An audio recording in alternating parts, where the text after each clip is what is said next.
Assalamualaikum warahmatullahi wabarakatuh, dan selamat pagi, siang, sore, dan malam Bapak dan teman-teman semuanya. Mohon izin memperkenalkan diri, nama saya Nabila Zafira Azahra dari kelas 105. Pada kesempatan kali ini, saya akan mempresentasikan satu tumbuhan dan satu hewan endemik khas Indonesia. Apa aja sih yang akan dibahas pada video kali ini? Yang akan dibahas pada video kali ini adalah morfologi, fisiologi, dan habitat dari satu tumbuhan dan satu hewan endemik khas Indonesia. Kita masuk ke tumbuhan endemik. Untuk tumbuhan endemik yang saya pilih adalah buah merah atau Pandanus conoideus lam. Pandanus conoideus lam atau buah merah masih memiliki kerabat dekat dengan tanaman pandan. Nah, buah merah sendiri tumbuh di daerah Papua dan tersebar di daerah Timika, Manokwari, Nabire, Jayapura, Jayawijaya, dan sekitarnya.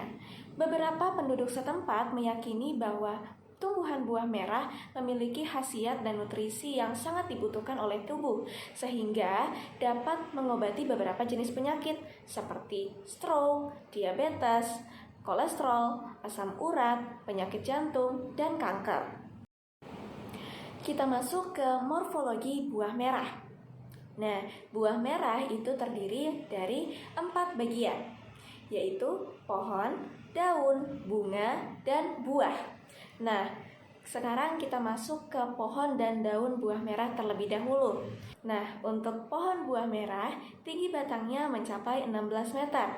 Tinggi cabangnya mencapai 5-8 meter, dan untuk batangnya diperkokoh oleh akar-akar tunjang. Untuk daunnya berbentuk lancet sungsang yang berwarna hijau tua. Nah, untuk pangkal daunnya itu memeluk batangnya, dan ujung dari daunnya itu runcing atau lancip. Nah, untuk tepi-tepi daunnya tergantung dari beberapa jenis. Ada beberapa jenis yang berduri dan ada juga beberapa jenis yang tidak berduri. Oke, kita masuk ke morfologi dari bunga dan buah merah. Untuk bunga dari buah merah, bunga betinanya berupa bonggol yang berbentuk lonjong silinder. Dan alat reproduksi betinanya itu yang berbentuk kepala putik itu berukuran pipih. Nah, untuk bunga dari buah merah itu tuh terbungkus dari braktea yang berwarna kekuning-kuningan. Dan untuk warna bunganya itu tuh berwarna kehitam-hitaman dan berbentuk agak lebar. Nah, selanjutnya adalah buah dari buah merah. Nah, buah dari buah merah itu berbentuk lonjong dengan kuncup tertutup. Panjangnya sekitar 96-102 cm, diameternya 15-20 cm, dan bobotnya sekitar 7-8 kg. Lumayan beratnya. Nah, di saat muda itu tuh berwarna hijau. Nah, untuk setelah matang itu berwarna merah marun.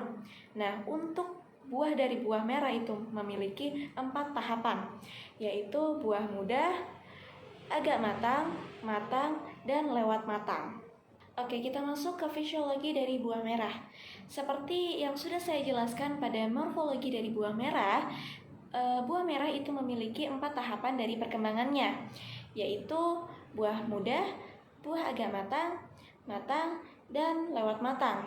Nah, kultivar dari buah merah itu dapat dibedakan berdasarkan warna buahnya, ukuran buahnya, dan bentuk dari buahnya.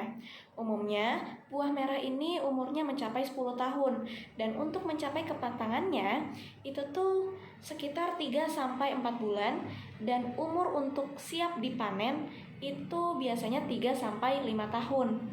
Nah, umumnya tanaman buah merah ini tumbuh di daerah perairan dekat aliran sungai. Nah, selanjutnya kita masuk ke habitat dari buah merah. Nah, buah merah itu umumnya tumbuh di dataran rendah di dekat pantai yang ketinggiannya mencapai 2.500 meter di atas permukaan laut. Nah, sebarannya itu di sekitar dekat aliran sungai, lereng ataupun lembah di daerah Papua, yang di daerah Timika, Manokwari, Nabire, Jayapura, Jayawijaya, hingga ke Papua Nugini. Oke, selanjutnya kita masuk ke hewan endemik khas Indonesia. Untuk hewan endemik yang saya pilih adalah bekantan atau Nasalis larvatus. Nah, bekantan merupakan hewan endemik khas dari Kalimantan. Nah, biasanya bekantan ini sering disebut dengan monyet berhidung panjang atau monyet Belanda. Kenapa?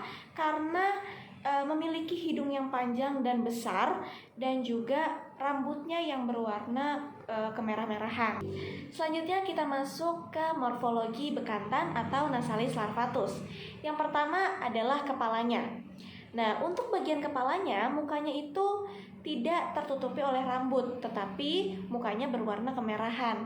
Untuk hidungnya, bekantan itu memiliki hidung yang sangat panjang, yaitu lebih dari 10 cm. Buat apa sih memiliki hidung yang panjang? Ternyata memiliki fungsi, yaitu untuk menarik lawan jenis. Nah, beberapa bekantan juga disebabkan karena adanya seleksi alam, seperti itu. Nah, selanjutnya masuk ke tubuh. Ternyata tubuh bekantan itu memiliki warna rambut yang bermacam-macam, seperti warna kemerahan. Nah, warna kemerahan itu biasanya terjadi di punggungnya, dan warna putih abu-abu itu tersebar di daerah anggota tubuhnya. Nah, untuk bobotnya atau beratnya, untuk jantan itu 22-24 kg, untuk betina 12 kg. Selanjutnya ke tangan. Bekantan memiliki kemampuan memegang benda dengan jari-jari tangannya, yang disebut dengan prehensile. Ekornya.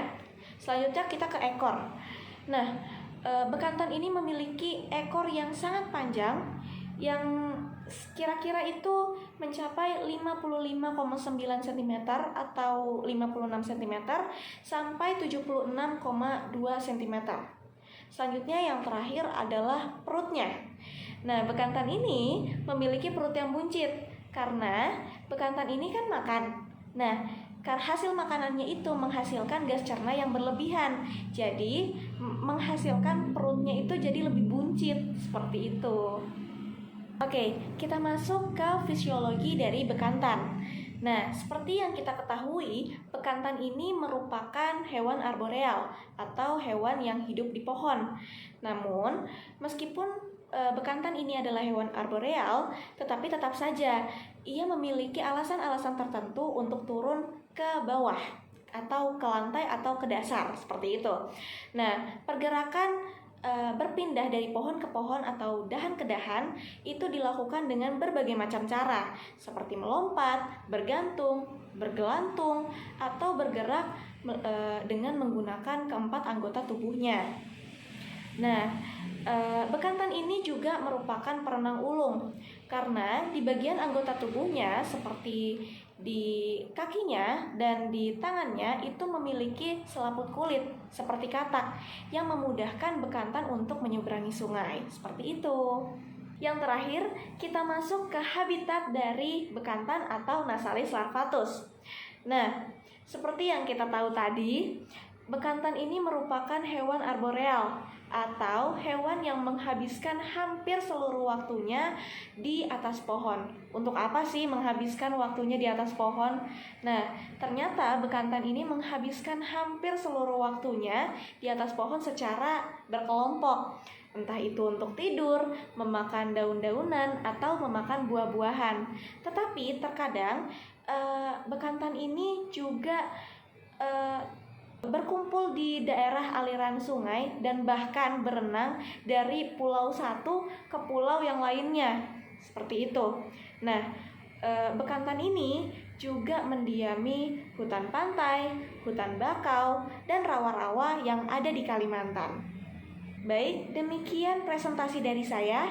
Mohon maaf apabila terdapat kesalahan kata maupun perbuatan. Terima kasih. Wassalamualaikum warahmatullahi wabarakatuh. Dan selamat pagi, siang, sore, dan malam Bapak dan teman-teman semuanya.